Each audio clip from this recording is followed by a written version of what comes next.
Yeah, there's a sneak peek of Carm's pick on this game. Winnipeg plus 160, Vegas minus 190. Of course, it is potentially elimination day for the Winnipeg Jets.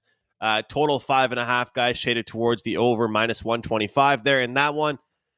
Really quick, just looking at the injury list here for Winnipeg. I mean, Cole Perfetti, he's been on the IR all year.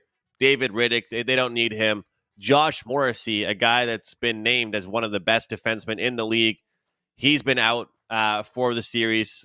Nikolai Ehlers, of course, he's iffy to play tonight, but we may or may not see him.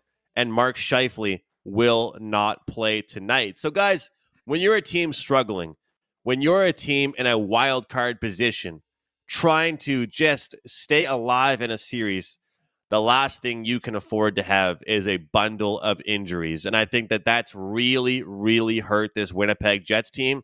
I understand that Vegas at their best is the better team, the deeper team, and potentially the more consistent team throughout their lineup. But when you look at the Winnipeg side and how they played in game one, we haven't seen that since then. And a lot of it to me has to do with the injury of Josh Morrissey and some of the big players on that team.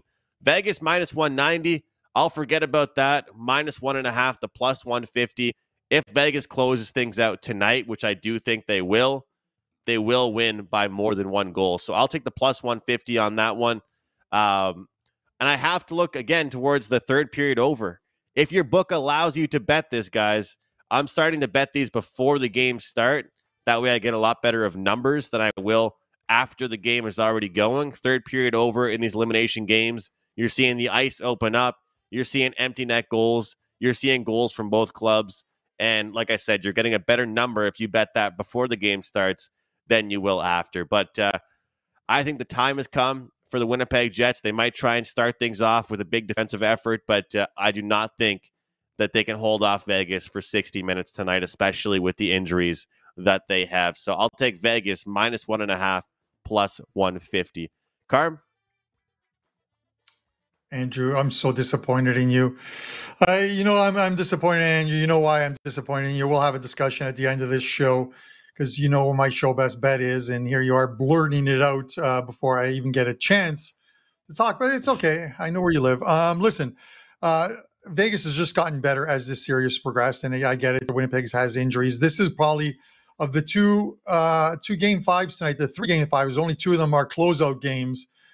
This is the one that I probably feel stronger about. I think Vegas closes it out here. Like I said, they've gotten stronger throughout the playoffs.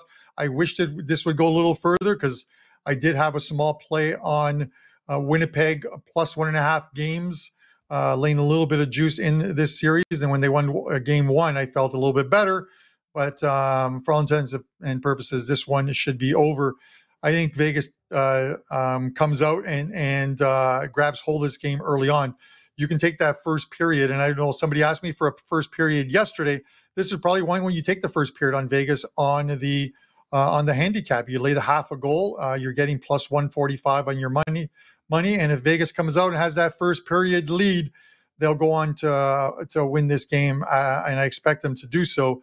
So I'm going to take Vegas first period minus a half plus 145 in this game, and then go to the guy who I know has a big bet on the Golden Knights to win the series, Mr. Leonard. Brian? Hello? Yes. We're good. Okay. Okay. Here, you had mentioned that you didn't have Andrew and my type of money. Did you forget that you were tweeting out pictures from looks like a tremendous steakhouse, and you had bought like everything on the menu? You spent more in that one meal than Andrew and I probably spend in 2 weeks on our meals. And you don't have our type of money. Secondly, you were talking about you were upset because nobody was arguing with you on this show. I'll argue with you on this one, and I'm a Vegas season ticket holder.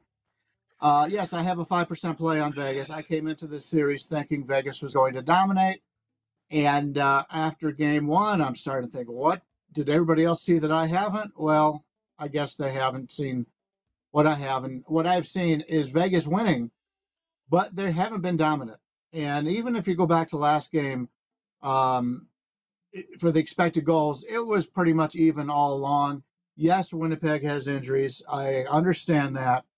But this is a team who's played with a tremendous amount of heart.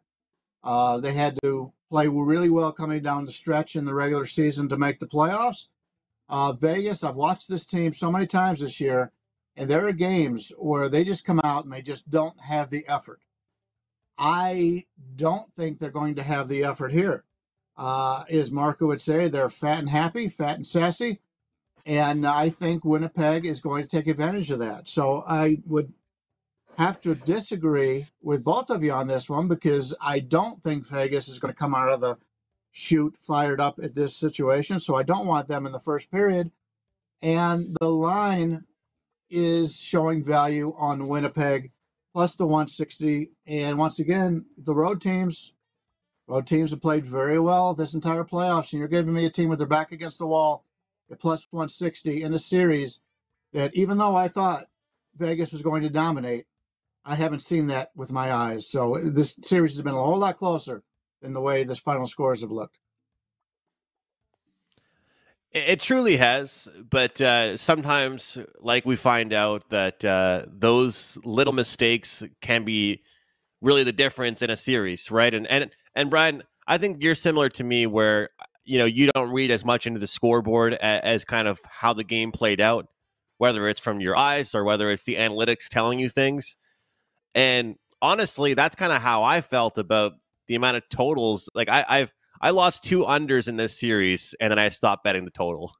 After I lost 2 unders, I was like, I'm done betting the total in this series, because the way it played out to me was that, it'd be such shutdown hockey, like absolutely nothing happening for 7 minutes, and then we'll see 2 goals go in. And that's the thing with these 5.5s, as Buster talks about. I know the numbers that Ralph sent us, the 5.5s do tend to go under more, but with these 5.5s, I mean, look at what happened yesterday. Even honestly, I had the over as a best bet for clients in the Bruins game, but the Florida goals weren't very nice, but that's what happens sometimes when you want to save the day and get the job done and move forwards. And I just think that Vegas has that it factor a bit more than Winnipeg does. And when you take a guy like Scheifele out and Morrissey out, it makes a big difference. It's tough for a team that's already trying to fight for their lives to be without really, really key players. But Carm, you mentioned I stole your best bet, which, to be honest with you, I didn't even know what it was. I didn't even look today what it was.